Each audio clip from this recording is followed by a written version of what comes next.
And we are live. Let's first just say hello to Vader Girl. Hey, Kat. Hello. Hello, Pizza and Parsecs, Dave and Liv, and Cam Ray.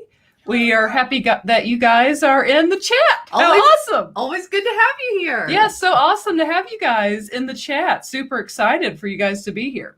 Well, let's see. I will go ahead and start the podcast recording. Well, it also... Anyways, Cam, I think I figured out my recording issues, so that should be better. But we'll go ahead and start. Welcome to Force of Light Entertainment. I'm your host, Michelle, and with me is my co-host, my sister, Natalie. Hello, everybody. This is episode 43. And if you have not yet, we'd like you to subscribe to the podcast. And if you're watching on YouTube, consider subscribing to the channel and throwing us a thumbs up. Yes. And we also would like to encourage you, if you listen to us and think, I think this friend or so-and-so may enjoy this podcast or show, we would encourage you to share our podcast, share our YouTube channel with whoever you think would enjoy Force of Light Entertainment. Well, tonight, we have two exciting newses. Yes. Newses. We've got two exciting newses. Well, the first is... we hit our first goal of 100 subs on YouTube today. Yay! And we appreciate you all for helping us do that. And that means the Kylo Ren Funko Pop giveaway is about to commence. And this is how hey Craig S., how are you doing? In the chat. This is how the next giveaway is going to go. You're going to want to make sure you all hit the notification bell on our YouTube channel. And at the end of the next video we do, which will be done at a mysterious date. You just never know. You do never know. We will have we will do a trivia question, and whoever answers the trivia question first will win the Kylo Ren Funko Pop. So that's how that's going to go. But thank you again for helping us get to 100. So now on to 200. And beyond. Yes, and beyond. Well, tonight we have very special guests. We have Charles and Pat from Converswations, a Star Wars podcast. Charles and Pat, how are you tonight? I'm fantastic. How are you? Thank you for having us. Yes, thank you for coming. I'm glad you're here. Yes. And is that Clark Kent or is it Pat here with us? Well, I am feeling pretty super, so there you go. Oh, look at that. But, you have to show off that shirt, though, Pat. You got to show that. That's literally the mandatory pattern, too. There we go. This also? Pat is ready tonight. Yes.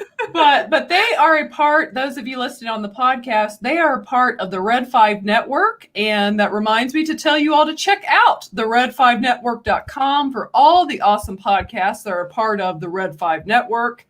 And yeah, there's a lot of good stuff there. Pizza and Parsecs is a part of it. I see them in the chat. So check out the red5network.com. Well, tonight we are going to be discussing the 2013 DC movie Man of Steel. So join the conversation and let's talk some Superman. All right. Well, before we get going in Superman, I want to give you gentlemen a moment to tell our audience a little bit about your podcast. Wow. So our podcast, which is just over a year old, really started as a long conversation that we'd used to have when we would be going up to Disney. So we'd pile everybody in our Millennium Falcon van, which for those people who don't know, that's the Honda Odyssey, but that's what we call it. So Pat and I would be in the front as far away as from everybody else as possible. And we would talk the entire trip up there about Star Wars, whether it would be a show, a movie, doesn't matter. We just constantly go. And that would also, happen at the house when we go over for supper or literally anytime we were together or on text or email or the phone. So you get the point. We were always talking about it anyway. So at one point the wives had suggested that, hey, why don't you guys, shut up and do it somewhere else? You guys should start a podcast. You know what's good about that? You guys should do it over there, like away from here. You need quiet. You need peace. So, and we started doing that. So we started working on it and planning out what we're going to do. And and that's really where it started. It was just about us having fun with what we talk about, and we were doing it anyways. And so we come up with a structure that we liked and try to keep it, relatively short, but we just choose a topic. And we started with that, and it's morphed into something that's turned into something wonderful. We have our wives have come on. They have their own offshoot that are, as they'll tell you, much more popular than we are, and you're not far from the truth. And we also have our banter fodder series, which is a series where we get to interview people on our show that's sort of outside of a main topic, but we have an umbrella topic, and it's a lot more conversational. And you guys will be appearing with us shortly.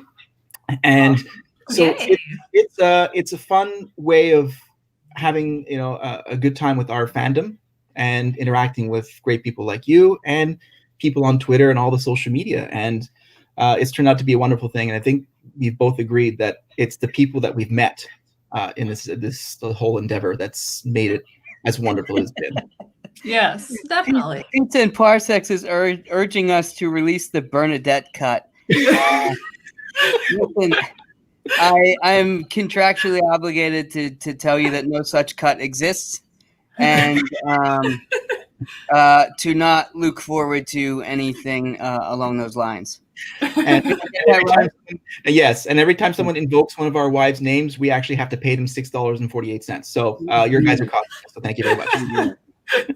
Yeah, the wives episodes are pretty hysterical, but for those listening, I will tell you, if you like talking Star Wars, Converswations, like they genuinely, you two, like your laughter's contagious, and it's fun. Like it's a fun podcast to talk Star Wars with. I love hearing people laugh. Like it really is contagious. Like I think it makes me laugh when other people are having a good time and laughing. Yes, and they're always having a good time, and we have a good time with them having a good time. Yeah. So it's a win-win.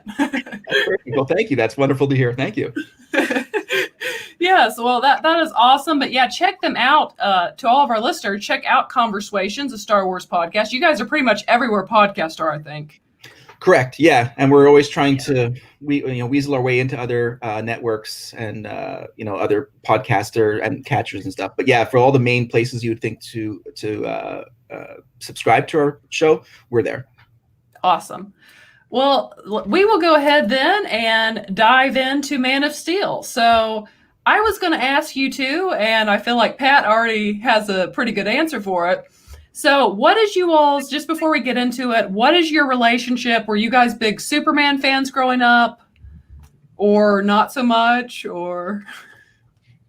Well, I guess I will kick this one off. Yes, the answer to that is yes, forever. And I actually have one of my earliest photos of myself as like an infant.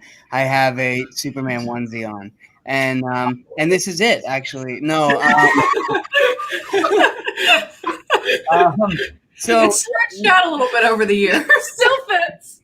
Yeah, I had to stretch a little bit, but so I've always been intrigued by Superman as a hero and Clark Kent as a character, as a quote unquote human. I was adopted, and so was he.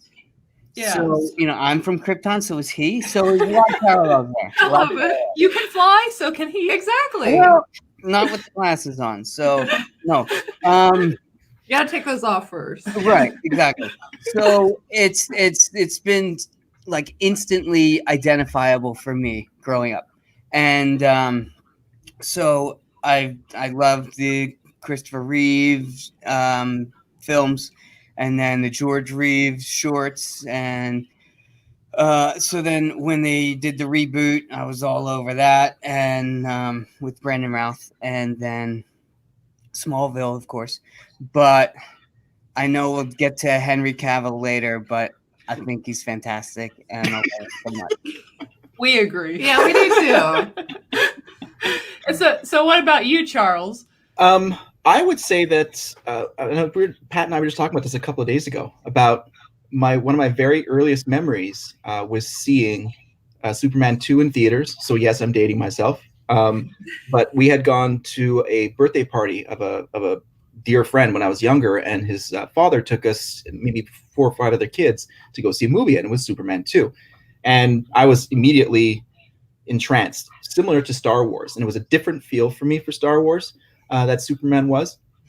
And that's what makes my connection to this particular movie even stronger, because that Superman 2 was General Zod in that chapter. And when I saw that Zod was part of this story, I was really looking forward to seeing how they were going to make that character happen from such an early childhood memory that I had. And he was always there. I would say that, I never really bought the toys. I probably had a couple of t-shirts. I remember clearly having t-shirts when I was younger. I never really got into the Brandon Routh movie or the Smallville, or there's another, Lois and Clark was another sort of drama on TV. But when Henry came aboard, and when I saw that embodiment of what he brought to the role, I mean, I saw Brandon Routh's role and I was okay with it, but Henry sort of was this person who was born to play this role in my mind. He just had, very similar to Christopher Reeve, but there was something more to him. And I immediately loved the movie from the second I saw it. So it's almost like a resurgent appreciation for the storyline. Yes. Yeah. Embarrassing. Actually, it's funny, Pat, our mom on like her, chess, she has pictures of all of us when we're little, and our brother, he's in a full-on Superman, Like with his hands like that, with the cape and everything. And this was like a professionally taken picture. This is what he wore. That's what he wore. I dig it. But this is kind of embarrassing because I know the movie is considered so bad, but for whatever reason, I really enjoyed the Brandon Routh one when it came out. I was in, I think, high school. I think maybe, when did that come out? I have to look. I was around maybe 15 or so. I think probably 05. Okay. Yeah, that sounds about right. 06, okay. And for whatever reason, I really liked it. I saw it 4 times in theaters. I can't. This one and her repeat viewings in the theaters, I tell you. Yeah, it's kind of standard, but for whatever reason, I connected. And we can kind of get into why I think Superman adds an element that I think is very, besides his just being attractive, that adds that really can bring in the female fans. There's more to him than just good looks. Yeah, there is. So we'll get into that later. But yes, so that's kind of. Natalie, do you have any relationship with Superman growing up? What's your relationship to it?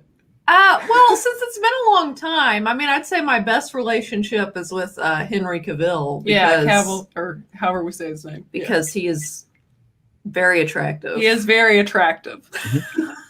Yeah, charismatic too. I mean, there's that. Yes. As a specimen. I'll tell you a story. When we were watching my wife and I were planning to watch the movie. Which I borrowed from Pat, by the way. He has a special edition in the Superman box. It's beautiful. Anyways, we asked our daughter, who's 16, and she said, "Hey, you want to watch Superman with us, or Man of Steel?" She goes, "Nah." Who's in it again? Said the guy from The Witcher. She goes, "Oh." I saw that pub scene. I'm in. Yeah. So, she's only seen The Witcher in passing, but she knows the connection between the two. And so yes, his looks are quite well known, but he has a charisma about him too. And that's also part of what I really enjoy about this particular movie as well, is that he certainly embodies the nature of Superman, and that's part of what, before you even get into the story, you immediately buy into him. Oh, definitely. Yeah, totally. Yeah, definitely. Well, we can kind of move in then to, since you guys like Superman, we like to start with our initial thoughts. What were your initial thoughts after you came out of the theater when you saw Man of Steel? So since he just talked a lot, I'll talk. So I saw my father-in-law, has now I have, because I inherited from him, a huge comics collection. And so he's always loved, Spider-Man, Superman, the whole bit. And so on opening day, I went to see it with him. And if anybody hasn't seen the movie, why are you listening? Yeah, why are you here? First of all. I mean, when Superman confronts Zod in the train station and defeats him, we'll say. My father-in-law in the theater was like, "Superman don't kill nobody." And I was like, "You're right, but like he's got to come up with that somehow." But like that was like the overwhelming like end was like he was like totally bummed from that point out. He's like Superman don't kill nobody. He said it like 3 times. I'm like, okay, well, he did. So good. So my initial like the rest of the movie for me was kind of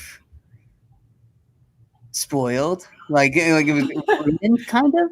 So so I had to see it again. You're saying your father-in-law was a buzzkill. You said that. And you're not disagreeing. Yeah, pretty much. So I saw it again 3 more times to not have that influence because I don't need that kind of negativity. And I enjoyed it very much, even more so without that narrative in my ear the rest of the film. So yeah, it was really humanizing for the character. And we can get into how Snyder filmed it and kind of chopped it into flashbacks and present day shots and all, but just everything about it was a home run for a Superman reboot. Yeah. And the only problem I have with it is I've been desperately waiting for Man of Steel 2. Mm. Yes. Kind And of long overdue, isn't not it? here, and like Henry doesn't have his mustache anymore. So what's the problem? I don't see the problem is. Exactly. What is the problem? I agree. So Charles, what are your initial thoughts leaving? For me, the DC universe had sort of different tentpoles. I grew up mostly as a Marvel comics reader, like Wolverine and Captain America and some of those storylines, and the Superman always represented for me DC. And then I saw the Christian Bale Batman. The Batman, and how awesome those were, and they were so creative and so enriching in stories and engrossing. But there was a darkness to them, which was cool. That was part of the story. And there was that's Batman, obviously. And when I saw Man of Steel, and I had seen, like I said the Brandon Routh one, it was okay. It was nothing like I got to see this again. I saw it maybe once or twice, maybe. Except for me, who saw it 4 times in theaters. Well, you saw it all of us. We appreciate that. The Superman, Man of Steel was, I just left that theater on a high. It was a positive. There was just like this, you felt good. You can't help but feel good when you watch that movie. There's amazing stories. There's tragedy in it. There's tears. There's joy, all that stuff. But when you leave it, there's nothing but a sense of positivity leaving the theater for me. Yeah. And we were the same way. I remember you and I went to see it with Jake, my friend Jake in Atlanta. Oh yeah. And I just really enjoyed it. And I could sum it up pretty simply. Like the woman at the very end, when he shoots off at the very end and she kind of laughs and he says, "What?" And she says, "He's hot." Like, oh my gosh, yeah. I rewatched it today and that made me laugh. He's kind of hot. like that's kind of how I felt walking out. You're just kind of like, I need a fan. Woo! We need one of those fans to sit there in the theater. Getting a little hot in here. Yeah, that's kind of how you feel. But I really enjoy it. And speaking of that, Zack Snyder, he seems to be very divisive. You either really like Zack Snyder or you really don't like Zack Snyder. But I will have to say he's one of those that you can always tell, oh, that's Zack Snyder, because he gets some really interesting shots in all of his movies. And by the way, we're kind of moving into anything. We can talk about characters or anything in Man of Steel, really. But Zack Snyder, he really does do, like, he just get, you guys know what I'm talking. It's like these special shots he'll get that it just has his name written all over it, but they're like really cool and unique looking. Mm-hmm. Yeah, and those do certainly transfer through like the other movies he's done as well. Like little signature shots like J.J. Abrams. They all have their little idiosyncrasies that you can tell from a cut. Absolutely, I completely agree with you. And I don't know, I think it was Pat who mentioned even kind of tears. I don't know why, like Natalie used to call me a robot when we were younger. I've gotten more emotional as I've gotten older. And it's not like tears fell down my eyes, but there were moments like he got the shot of him like as a little boy with his cape, and I almost teared up. And I didn't know why I was tearing up, like almost tearing up about this. But there was something, he got emotion out of it somehow. Well, and that had just been kind of prefaced with like his mom saying to him about how his dad that had died, he said like, I wish he could just see me. Oh, and she said he did. And she said, oh, he did. And it goes back to that flashback and this like... Natalie and I are gonna cry on screen. but I mean, that's kind of like he always saw how special you were. But to me, that's really good, and I don't mean to offend. I know so many people bawled their eyes out with some of the Marvel movies, but they've never hit me in emotional levels. And DC and kind of this more grounded in reality approach can genuinely hit me, like those little scenes, because they're so, like you said, wrapped up in, that's more, a child wanting to know their parents, like, know what they've become. Like, it's something we can relate to, and it's emotional. Well, and just that, and this might make me emotional, but, and like you mentioned, Pat, but I think just, and you probably can relate to it more than any of us, but that unconditional love that his adopted parents had for him. And, how special. Why am I getting emotional already? We're like, we need them to bring comedy because we're about to have a cheer fight. But clearly how special he was to them. It was really like touching. We're like, we'll let you guys talk. And that's just thanks for coming on tonight, girls. Great to have you. So not to get wildly off topic, but I promised Charles that I would find a way to tie this to Star Wars in some degree. And in Superman 2, when Charles first watched Zod, is Chancellor Valorum. There you go. So there it is. There it is. I told you it would happen, and now it's happened. Apart from my T-shirt also displaying hope, Yes, but I talked to her first. There we go. I talked to her first. There we go. I like that. But okay, go ahead. No, you go on. I was going to say that the way that Diane Lane and Kevin Costner, that was one of the huge parts of this movie. How they and two actors I'm familiar with, and completely from the second that I saw them, I bought into the characters that they were portraying, and I immediately felt those father and motherly figures, and they sold that love for an adopted child, not just for an adopted child, like an alien, really, from the get-go. And when sitting on the steps of the farmhouse after his father died, and she's sitting with Diane Lane, and she's fearing of losing him. I mean, those are fantastically emotional. And quite talking about Zack Snyder, you think about some of the previous movies that he's done, like The Watchmen or 300, and he's got a lot of these, masculine and very angular and dark. But I was extremely surprised that, and unfairly, that he was able to pull that off and make it. But a large part of that is the actors and how well they all played together. It was amazing in some of those scenes. Well, it is. And let me just run off a list of the actors. Of course, Henry, to me, this was kind of my introduction to Henry at this point, but you now have Henry Cavill, you've got Amy Adams, Diane Lane, Russell Crowe, Kevin Costner, Michael Shannon, Lawrence Fishburne. I mean, it's just... You've really got a great cast. Yeah, a phenomenal cast. Mm-hmm. I mean... And just perfectly cast. And it's interesting, kind of a theme you see of this movie really is about like parenting, two different styles, and with the fathers in particular, because you've got Kevin Costner's character, of course, Jonathan Kent, who out of fear wants to guard his son. They won't accept you. And there's some truth to that we see in Batman v Superman, where he gets rejected to a degree. Mm-hmm. And there's a quote, and this isn't, I think, the first time this quote's been said, but I think it's the dad that says, people are afraid of what they don't understand. Yes. And that quote to me, it's like, it's kind of, can have so many meanings and implications, but and that was the case there. He was afraid of. Yes. So you have him like being like, hide it, because if you show it, the world will reject it. So it's out of love, but it's kind of the wrong thing because it's out of fear. And then you have Russell Crowe's dad, Russell Crowe, who plays, of course, his biological father, who, knows what he's capable of and is like, no, the world needs you, like, give this to the world. So it's an interesting contrast that they have with the two fathers in this movie. Mm-hmm.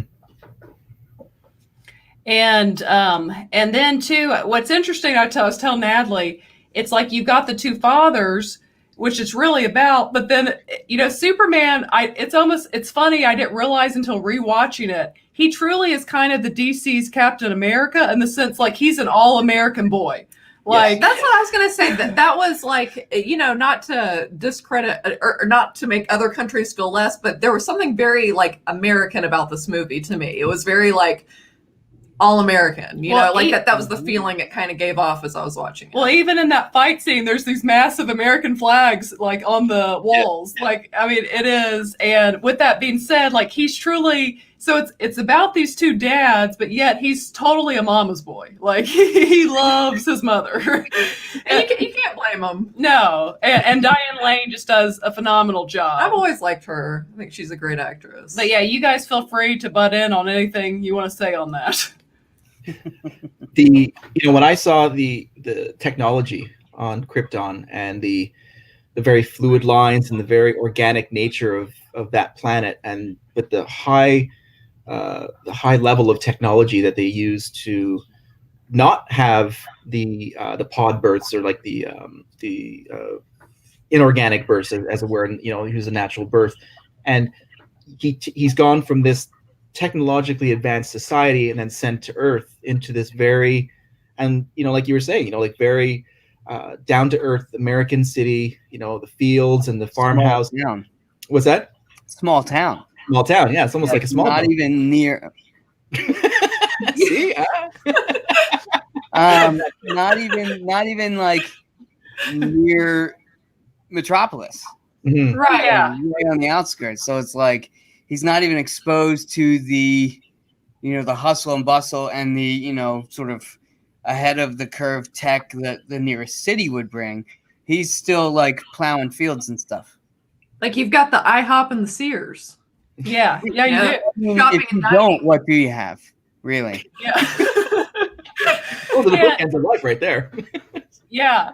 Yeah. And something like I love in the movie is why did I just went totally blank? Oh my Lord! It'll come back to you. IHOP. Those pancakes are delicious. That IHOP distracted my brain. That stuffed French toast. Just fully distracted me. My gosh, I really have gone brain dead. We'll move on. It will come back, and then I'll be like, oh no, literally. Okay, I just proved my point. I really enjoy how he breaks down how Zack Snyder took time to really let you kind of in the head of little Clark Kent, of him trying to hone in his abilities. Mm-hmm. And the scene where his mom is called and he's like, everything's just moving really fast. As an ADHD kid who couldn't sit still in school, I was like, I'm kind of like Clark Kent. You're like, I'm kind of cool. Yeah. But I really like that scene. And how well she helps him through it. Yes. Right. And that's the key, is you've got these parents that totally have him in mind in terms of protecting him and helping him to learn his abilities and harness them, and also to not be scared of them.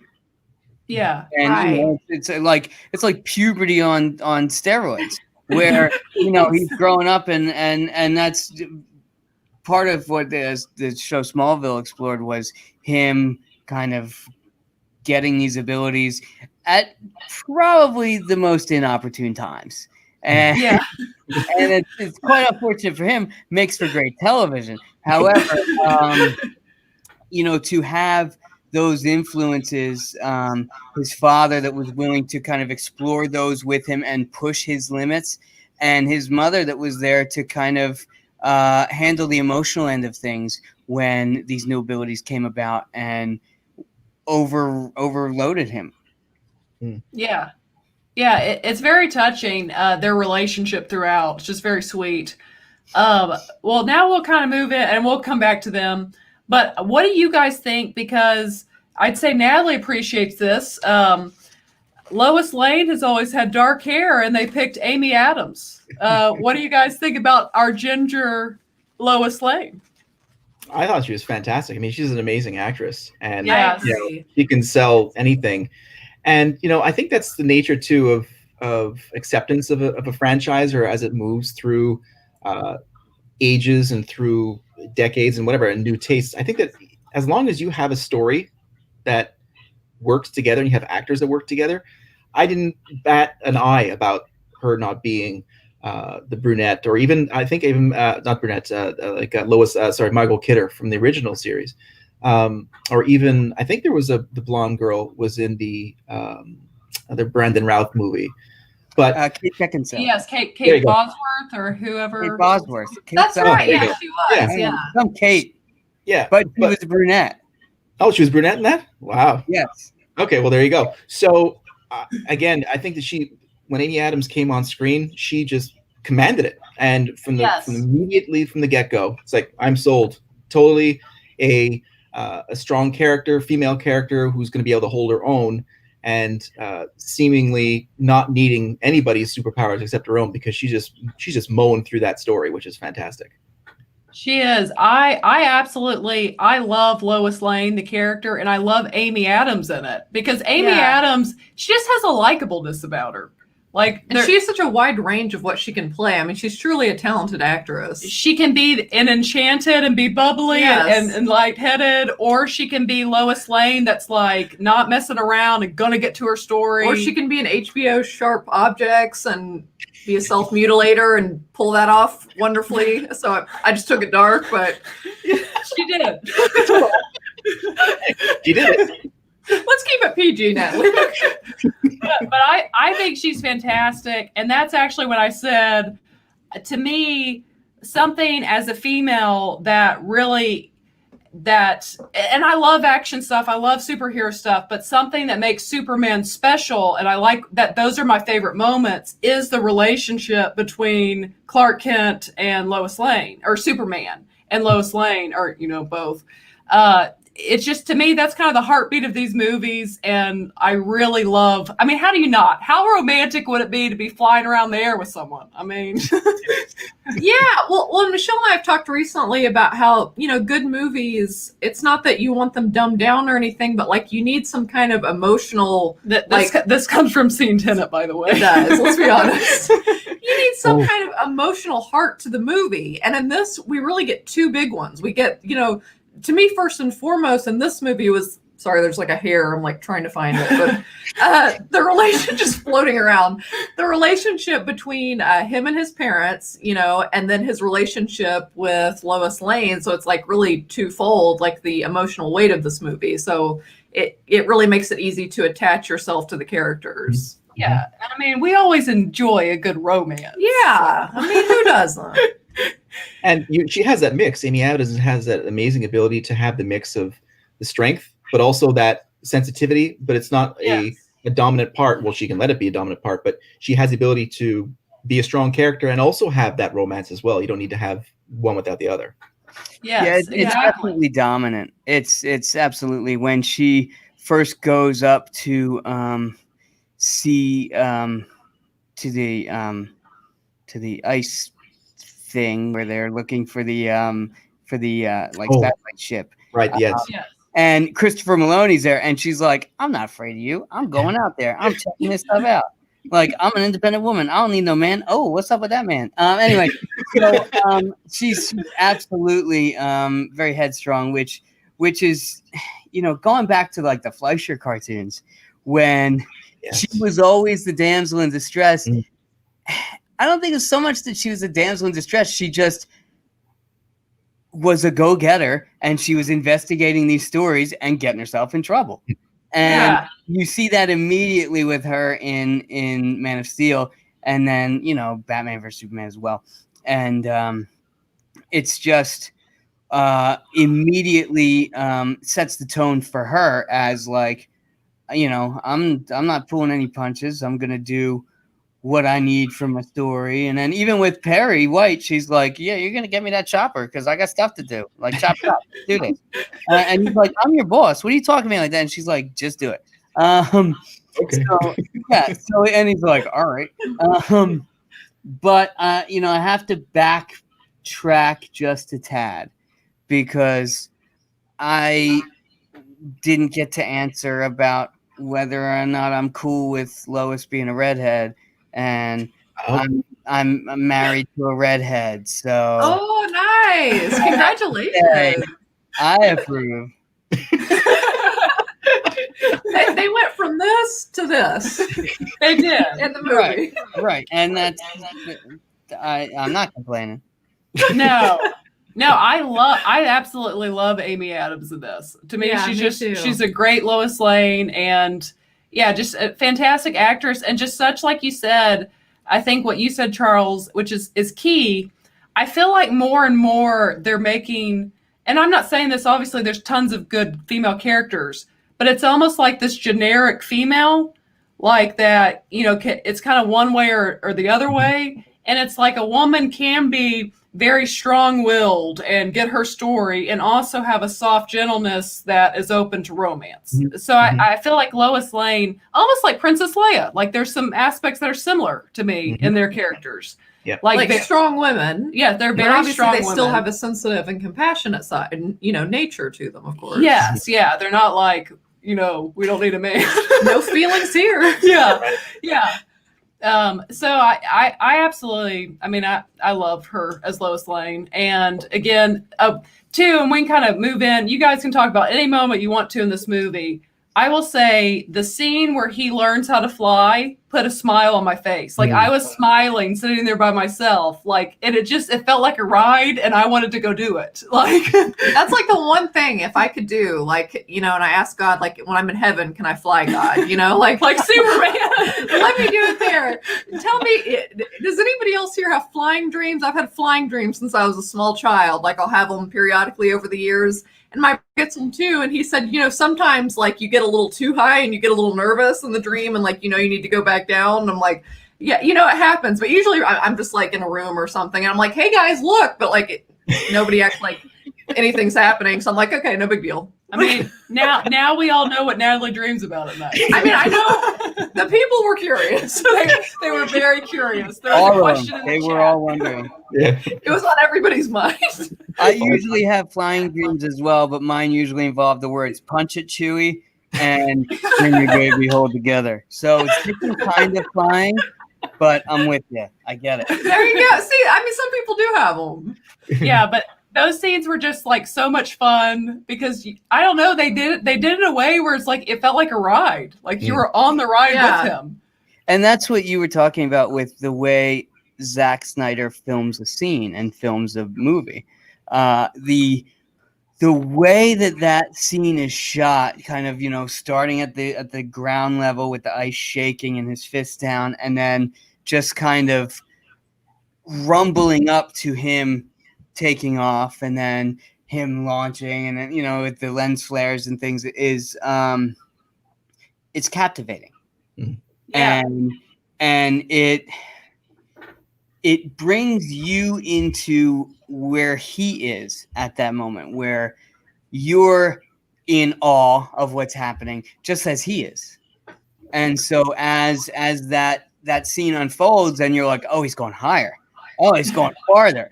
And he's like, oh, I'm going higher. I'm going farther.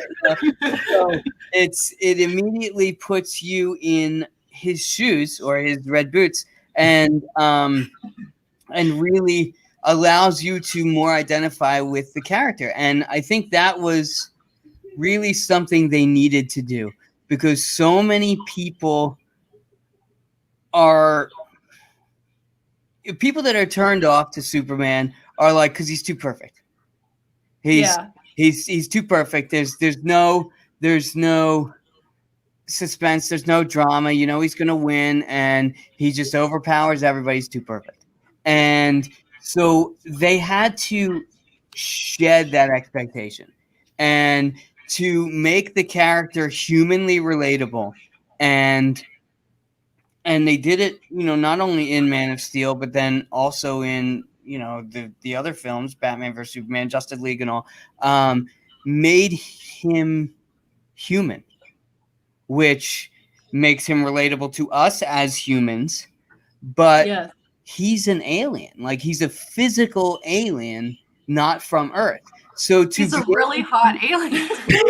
right, I hear you, absolutely.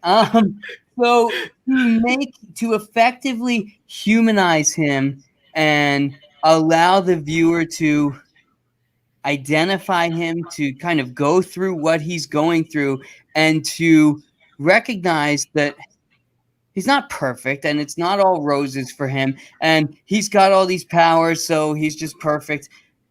It's made explicitly obvious in this film that he's not perfect. He's wrestling with his powers, with the way the world sees him, and it's Are they going to reject me? Or identified as an alien, and not only Zod, but then the Daily Planet. Everybody is kind of outing him as not one of us, and you immediately identify with that struggle of him literally growing up here on Earth in small town USA and being more human than many of the people in the film. Yeah. And I think you make an excellent point, and showing those flashbacks of him being bullied growing up and stuff, and it's sad. But some of the struggles he went to, and like you said, flying, and that didn't even really dawn on me, like him kind of like, whoa, and this, like you said, it humanizes the superhuman. Yeah. Like, wow, I can do that. Very human-like we would do if we were suddenly able to do that. So, yeah, good points. Well, and something else that you made me think of it, talking about that and humanizing him, and I think something that is a powerful lesson to men, specifically, is he has so much strength. I mean, he could just flick someone and they go flying, and he has to keep it in. And there's kind of a message in that, like he literally... He could just beat the crap out of everyone, but that's the weak thing to do in his case. Like the strong thing is to not give into that and to not do that and to only use his strength to help people. Like that absolute jerk in the bar scene at the beginning of the movie that not only puts something in his face when he's trying to defend a poor girl and then throws something at his head. I'm like, oh my gosh, this guy. But what he does to him is great. Yeah, when you see that truck up in the telephone pole, that was one of my my man, there he is. Because he's teaching him a lesson, a very valuable lesson, but he's not endangering anybody. Yes, he's sticking to his sort of moral code of, I'm not gonna hurt people. I'm not gonna, do anything to cause harm and incite fear or hatred towards him as a Kryptonian or any of that. He's only going to teach lessons if he can. Which he did. But and that's where Jonathan Kent comes into it as well, from where in the upbringing. And let's also take a second to acknowledge the two younger actors who played Clark at a younger age. Both of those two, and again, talking about selling that buildup of the story, and those flashbacks seem, first of all, that one kid with those blue eyes, I mean, they both look like the young teenager. I was like, I mean, they couldn't have picked a better match. Like a young Henry Cavill. Yeah, exactly. And those flashback scenes, where some people can look at as a distraction for a movie, or others, I loved it, first of all, because of how well those were done and how the performances were done. A lot of that, obviously Kevin Costner had a lot to do with that as well. But when you were at the was it the wood mill or wherever Kevin Costner worked, the feed place, and Clark is on the ground and he's got his hand on the fence pole, and he crushed the fence pole as because he was working and really struggling with that lesson of I could wipe out every one of these bullies right now, but he had to have that reservation. And obviously, like his father was saying, you know, the world isn't ready for you yet. And, you know, struggling with that internal conflict where, yeah, and it also translates to regular life where you can have someone who looks to be at the top of the world. We all have our inner demons. And this is like, we're looking at Superman who can, like you said, destroy everything if he wanted to. Yet he needs to go to church and speak to a priest for understanding of the conflict that he's going through. Because even as strong as he is, if you're not strong internally, or if you have a question internally, it doesn't matter what you have on the outside. You're still going to struggle. And Exactly. you know, good lessons for, you know, everyday life. Like, you know, don't take it for granted that everyone is just having a great day. You know, think before you act. Yes.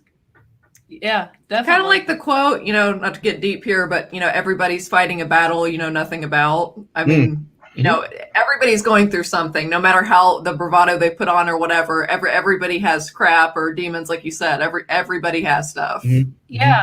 And I would say more so than a lot of, I mean, so many comic books are origin stories or begin with one. But this truly is an origin in the sense of he's figuring out who he is. Like, it's more an identity issue of an origin story. Like, it truly throughout the movie, like he's figuring out, and he doesn't fully know who he is, I feel like, until the very end. And then it's like I'm Superman and I'm going to be Clark Kent. And he has true peace, I think, you know, for the first time in a way. Yeah, and I think in order to put on that alter ego of Clark Kent, he had to figure out who Kal-El was, and who he as you know, as a person, who he was, and then he could kind of branch out and explore those other aspects, which I think was brilliant in this film, to only have him as Clark, really, you know, at the very end. You know, when he first went to the Daily Planet for, you know, to start his job there, because it wasn't about the origin of Clark Kent. It was about how Kal-El found himself and became Superman. Oh, that's cool. And you know, the Man of Steel. And then once you've found that and you've established that this is you, this is, you know, you're the man with the cape who, you know, flies around doing what he can to save people, and then gets immediately criticized for like wrecking the city. And it's like, that was Zod. That was his heat vision. That wasn't me. So, but like immediately criticized, and you're like, okay, well, this is going to take some doing to, you know, protect this city and, you know, prevent the damage. You know, like that happened with Zod. So, you know, and going back to Superman don't kill nobody. You know, he snapped a neck. Right. Exactly. So that scenario taught him a lesson. You know, it you know, if he had to kill Zod, he would have been better off doing it sooner, before he wrecked half of the train station. I mean, that's how I would have done it, but whatever, it's fine. But that teaches him, you know, different ways to resolve conflict, like when he came up against Batman, and he was like on the outskirts of the city, not in the city where there's a lot of people, because if stuff goes sideways and you gotta light them up with that heat vision, you're not gonna have a lot of collateral damage. And I think so he effectively learned that lesson from the Zod issue, and you know, kind of got his ass kicked by Batman in Batman versus Superman, but he saved everybody. I remember that. Let the record reflect that he saved everybody by killing Doom. He did. He gives the ultimate sacrifice. So Batman versus Superman, Superman wins because you know he might, you know, Batman let's play dirty. Okay, right now. Right now. Okay, he got all his tools and his tricks and all this stuff, and you know, he's a tricky dude. So I mean, but still, even so, Superman saved the day.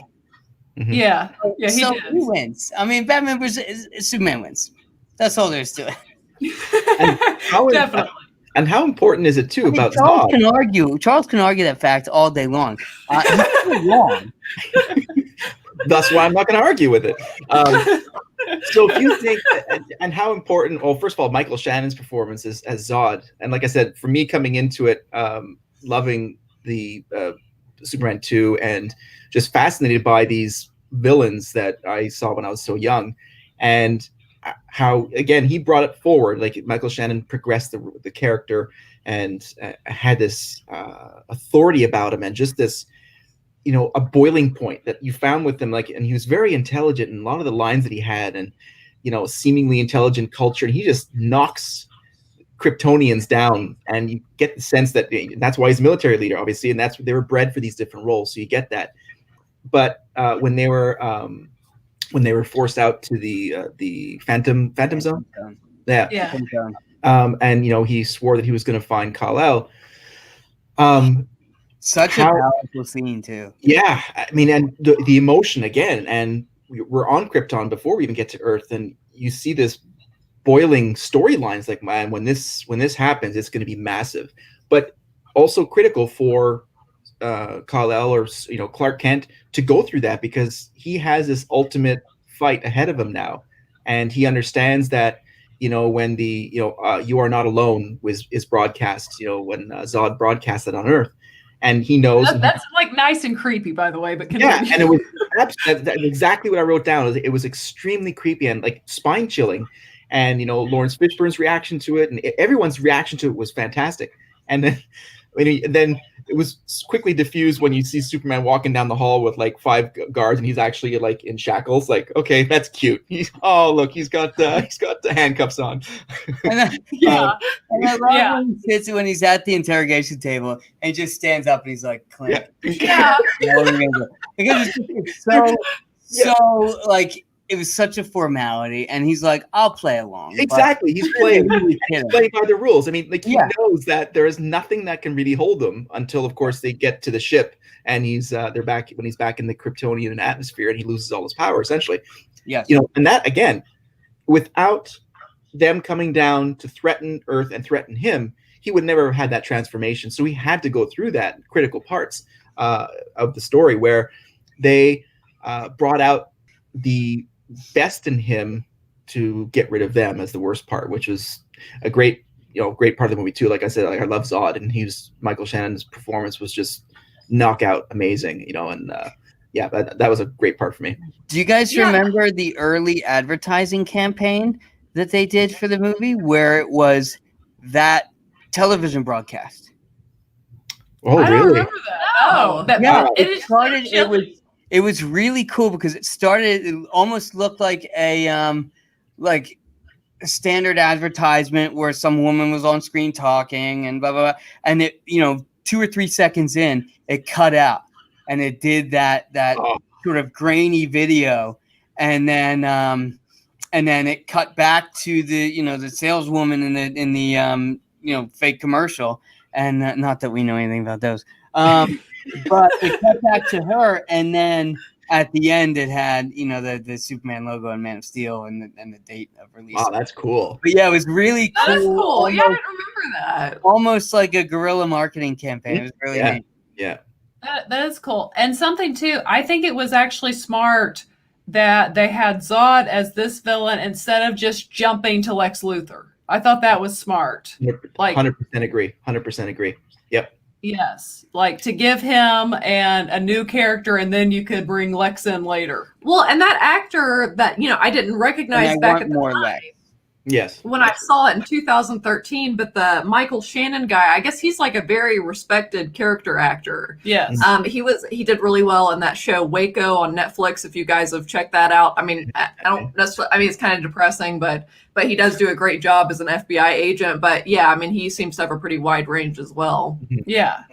Yeah, I'd seen a couple of things as well, and I didn't know what to expect from him in this movie, but I loved it. Yeah. Well, and something else, and you guys can say any of your favorite scenes. You guys talking about the interrogation scene. I just love, again, the banter between him and Lois.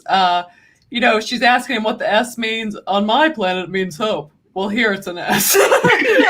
Like their back and forth is just really good. And then it's to me, it makes me laugh. The scene with Lois in the spaceship where the dead Russell Crowe is showing her around. And he's like, like it makes me laugh. I was like, oh, okay, they're gonna play it that way. He just keeps appearing. Yeah, different portals pointing and Close that door. Right. But Russell Crowe does good at it too. But yeah, there's so many incredible actors. But are there any other scenes that stand out to you? I love that interrogation scene. But anything else that you guys really love? I like the dissonance between the hopelessness on Krypton when Cal's mother is still there after Jor-El's been killed and Cal's been ejected into space, and she's just watching the destruction with, utter despair. Mm-hmm. And complete hopelessness, and the hope of their planet is on his way to kickstart the hope on our planet. Yeah, I was gonna say that actually did strike me quite sad. She is just totally hopeless at that point, and it's like, like the little robot with her AI or whatever is like, "Ma'am, aren't you going to try and take cover or something?" And she's just like, "No." And I don't know if there was a way for her to get out. I mean, maybe there wasn't, but it seemed like it was her choice just to let it happen, but it was really sad. Yeah. It is One thing that I was really choked up and close to tears because I hadn't seen it in such a long time was when Jonathan died in the tornado scene. And that build up towards it, you didn't see it coming. And then you realize, okay, tension's coming. And then you look to see what's happening. And then obviously you knew something was coming. But the way he looked back and he's giving the hand. Yes. But when I first saw it, my first thought was he was waving goodbye to his wife and child. But it was also a stop. And the mix of those emotions were like, oh my God, you see love, you see protection for Clark. Don't do it. This is not the time. Yes. I'm going to miss, and just, and I'm willing to die to protect your secret. Yeah. Amazing scene.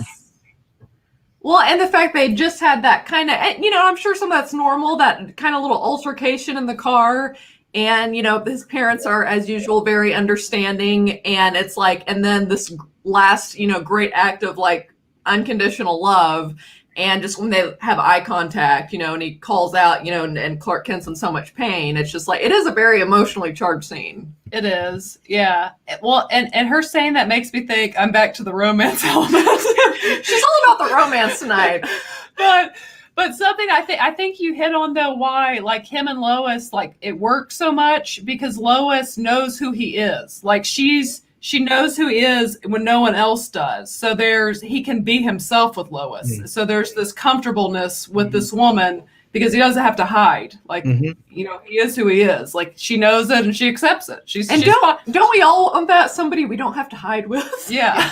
And the same goes for her as well. She's not, not being professional, but they're being honest about what they do. She's an amazing reporter, but she has a sensitive side. He's Superman, but he also has a sensitive side as well. And without having to, change themselves to make that relationship work, just makes it even stronger between the two of them. Yeah. Yeah, definitely. Something I want to say too, we kind of touched on, or you guys touched on earlier, people saying Superman, he's just too good. He hasn't had enough struggles or whatever. I do think there's genuinely an aspect of his character, or at least what I saw portrayed in this film. He has a pureness about him. And I think maybe that's always been part of it has. That Batman doesn't have. They're just different characters, and that's good. We wouldn't want them to all be the same. Right. But I think that is just part of who he is. He is pure, and he does have these high morals, and he's polite, quite honestly. And that's just who he is. Yeah, he's like, "Ma'am, I'm gonna laser your wound." Right. This is gonna hurt. Yeah. I don't usually do look, this on the first in this day date. and age, you need that consent. Okay. He doesn't want to be part of the Me Too movement. He's got to do it. Yeah, but I don't think his May I eyeballs were use my sterilized laser? though. I don't think that was code. Now, when he came back to the farmhouse when they were doing that scene on the staircase, and when he found his parents, he gets off that truck that dropped him off. Now, did you guys see there was LexCorp written on the side of that? Oh, I didn't notice that. Yeah, This last LexCorp night. is written there.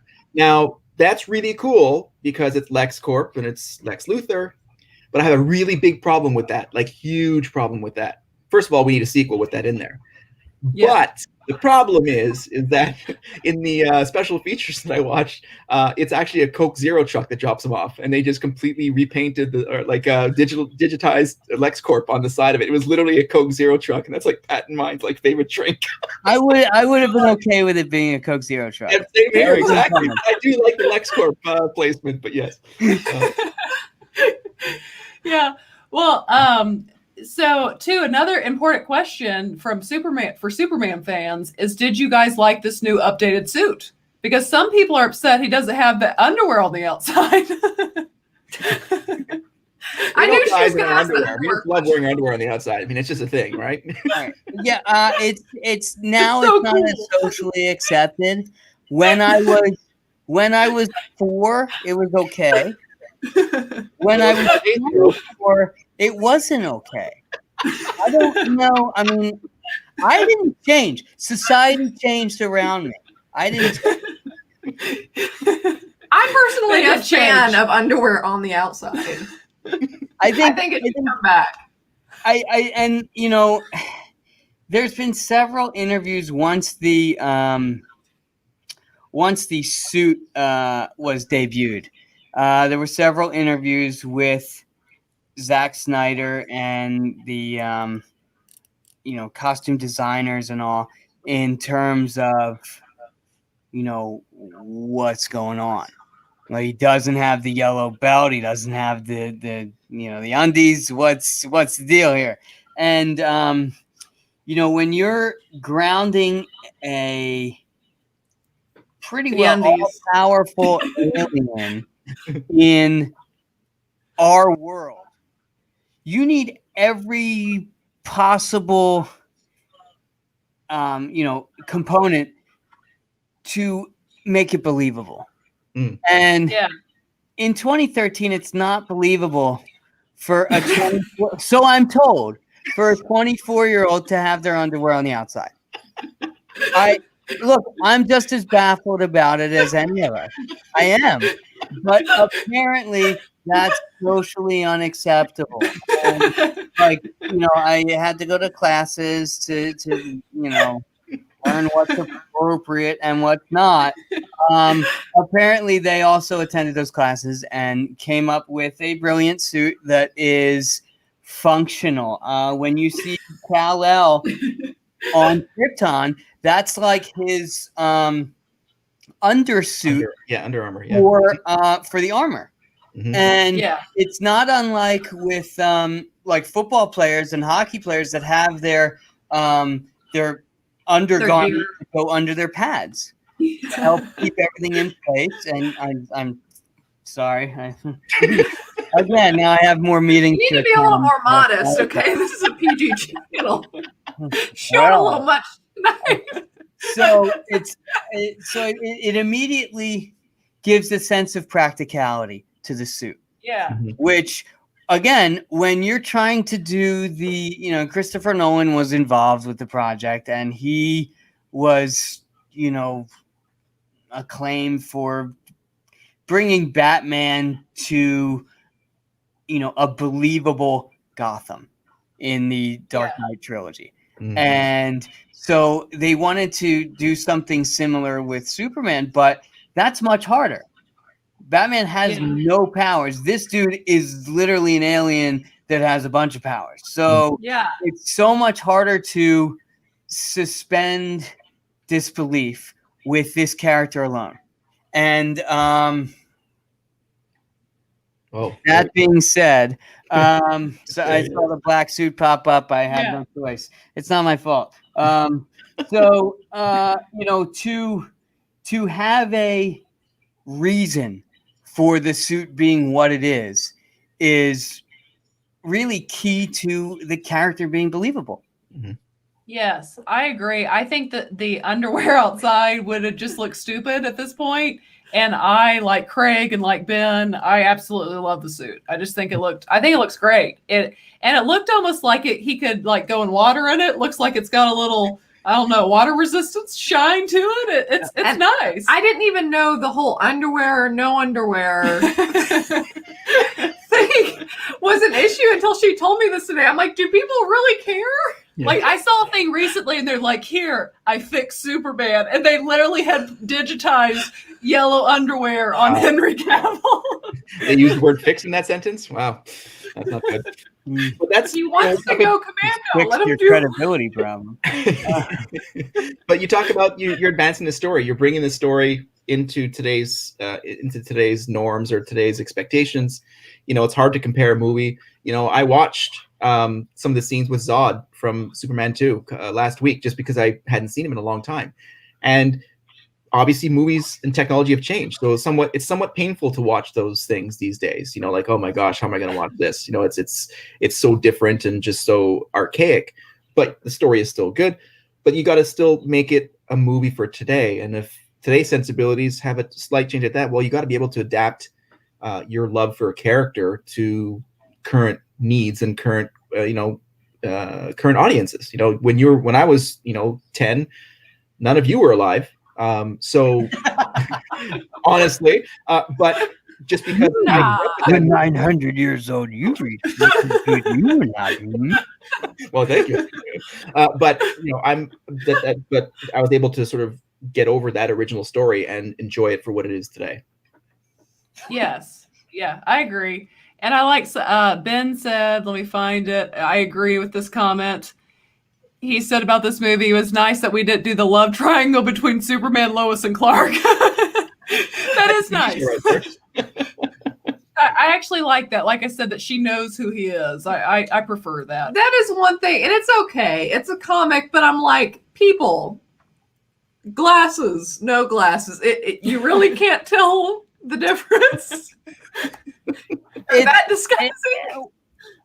Not just the glasses. Okay. His hairstyle's different. It's combed. Right. Well, and I think it was Alex Ross who did that as well.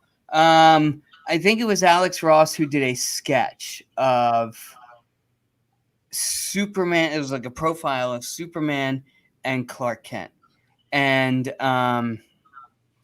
so, Clark was very much more like hunched over and physically less commanding of the space he's in.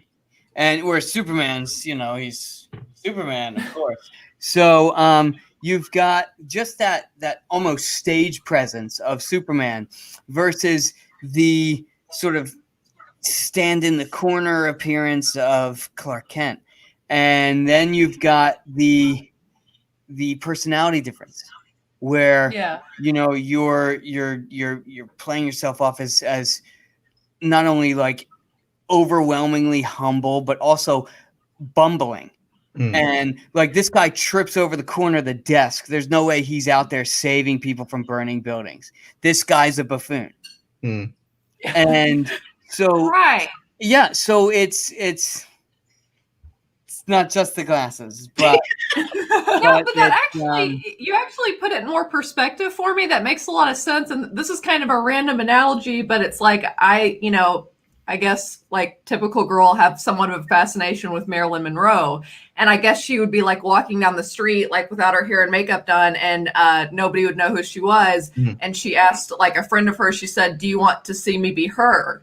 And so she still didn't have makeup on, but she said her posture changed and she started walking and talking a certain way, and everybody like swarmed and knew who she was. So it's like this like other persona she was betraying. So that actually makes a lot of sense what you said, like kind of thinking about that. Well, and in that case, you don't expect to just run into Marilyn Monroe. In this case, you don't expect the guy working with you is Superman.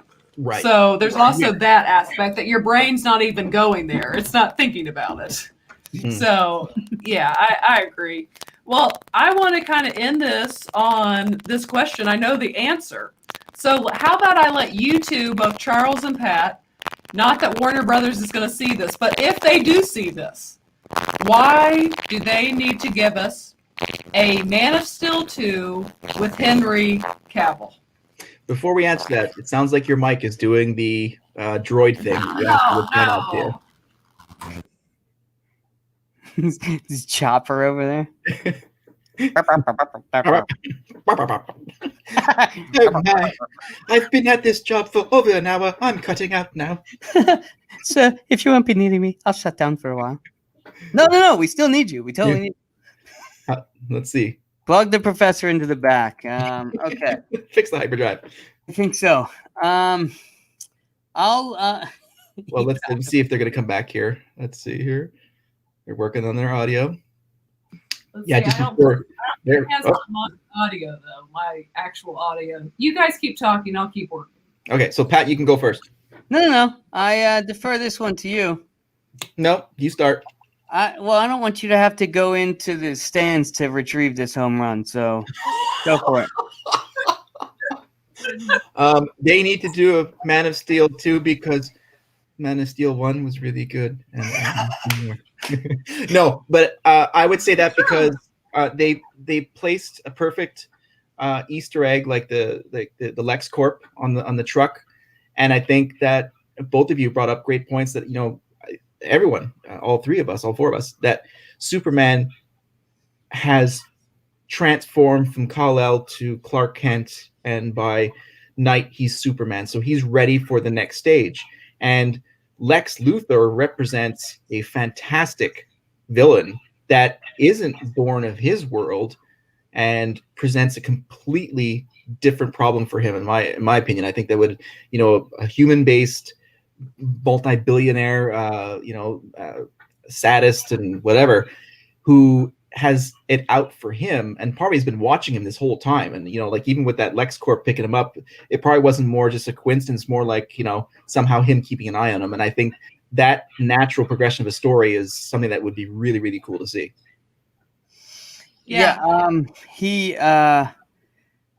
Well, I have to say that I think they need to make a Man of Steel 2 because Man of Steel 1 was really good. Sold. And in the end there's going to be an announcement tomorrow. I hope so. And with the release of the Snyder Cut, I think there's already a huge positive response to it. And even Zach has said, look, even if this is a slam dunk, that's not going to guarantee that we do anything more. However, it does present a strong possibility, and Henry is still. All right. So we're gonna backtrack here for a sec. Henry tried out for the role for Superman Returns. Yes. And lost out to Brandon Routh because Bryan Singer wanted someone who looked very similar to Christopher Reeve. So he got into acting because he wanted to play Superman. And he worked very hard his entire life to get to that, ability acting wise and physically to fit the role, and was crushed when he didn't get it, of course. But then when that film didn't do so well and then they decided to reboot the franchise, there was his opportunity. So, I mean, he was literally, he may not have been born for the role, but he has worked his tail off since first watching Superman to become Superman. Listen, have you seen him? He was born for the role. I get it.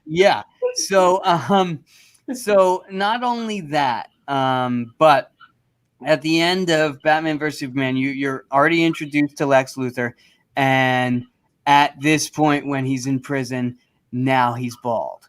Mhm. Yeah. So Yes. Right. he's ready to Yeah. be the villain who doesn't play by the rules that we all know and hate, and he needs to be featured in a Man of Steel movie with Henry, and it needs to be fantastic, like it would be. I think so too. And I don't get why, they weren't happy, I guess, with Batman v Superman and Zack Snyder. Okay, we'll get a different director. Like, you can make it be a little different and still keep this amazing cast, and there's a demand, people really want it. So just do that. Yeah. I'd heard rumors, I think, you guys can correct me if I'm wrong, that the guy, what's his name? The guy who did the director of the Mission Impossible movie. He's very good, but he did the last Mission Impossible, which Henry, of course, was in.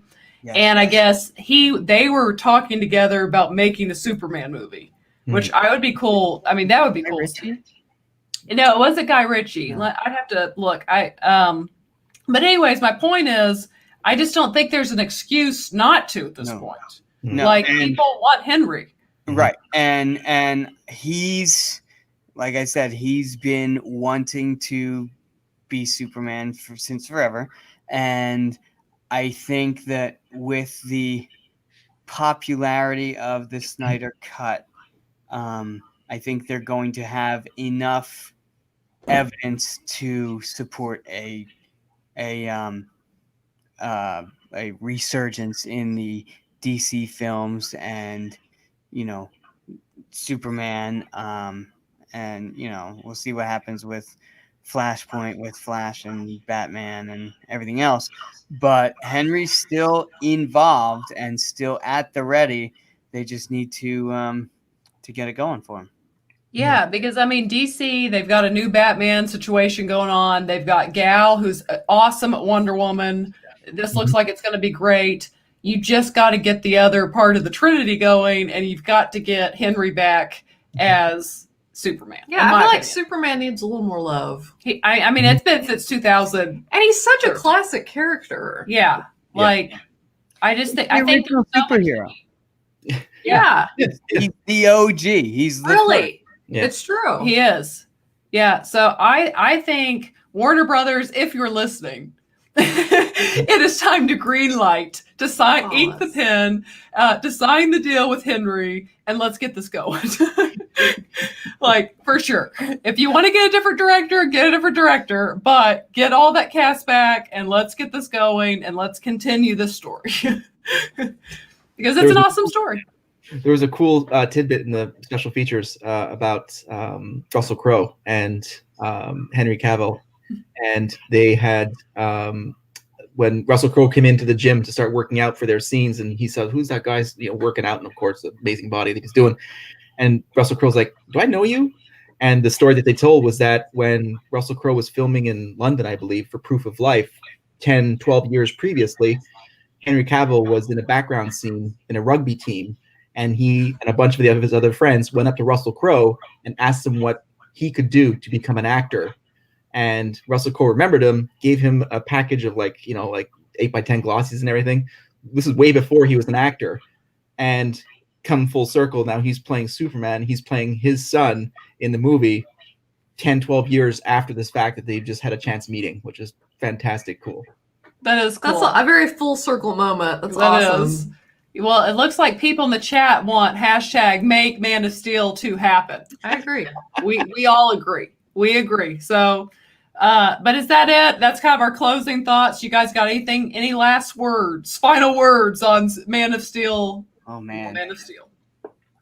I don't have any final words because that's a whole conversation that you don't want to start, and we'll talk about this all night. So spare everyone else our nonsense. I'm gonna leave it at that.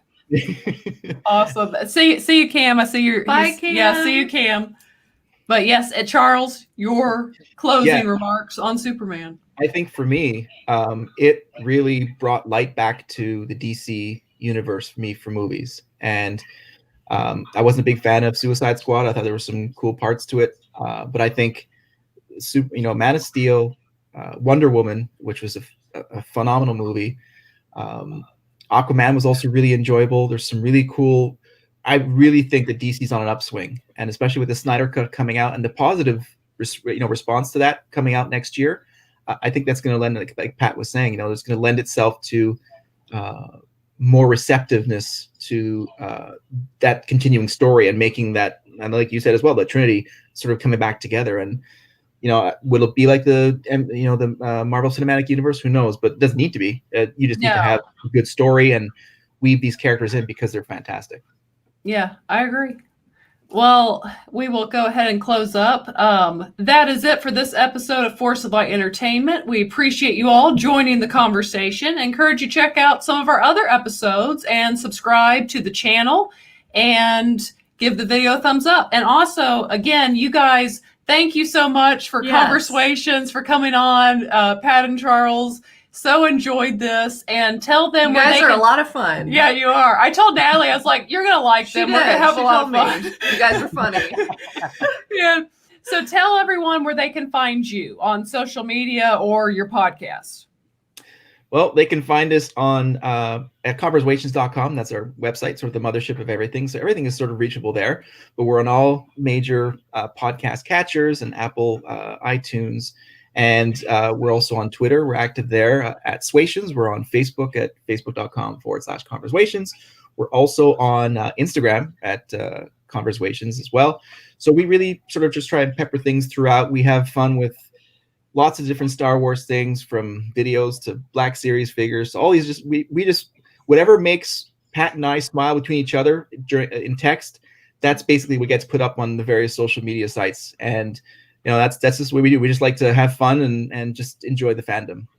Yeah, well, and it's obvious. And again, to our listeners, if you haven't checked them out, definitely check them out. Very fun podcast. Yes. That also has great conversations, but it's fun in the process. Yeah, Conversations. But yes, check them out. And you guys know you can find us on Instagram and Twitter at Force of Light Entertainment, and I am Michelle 34 Smith on each. Natalie. And I am Natalie R. Grace on Twitter and Nat Loves Bella 07 on Instagram. Yes, and you can look for new podcast episodes on Sundays. And if you want to reach out to us, find us at any of these places we just named, and also go ahead and reach out to our guests and tell them, give them a follow if you haven't, and tell them how much you appreciate them coming on. But that is it for tonight's episode. Thank you again for joining the conversation. Thank you for everyone in the chat. And next time, let's talk some more movies. All right. Bye, guys. Bye, guys. Bye. Let's see. Everyone in the chat. I was just closing off the podcast. Let's see. I think we're still on. Yeah, no, we're still on. I was just, I always stop the podcast and then we still talk to the people on there.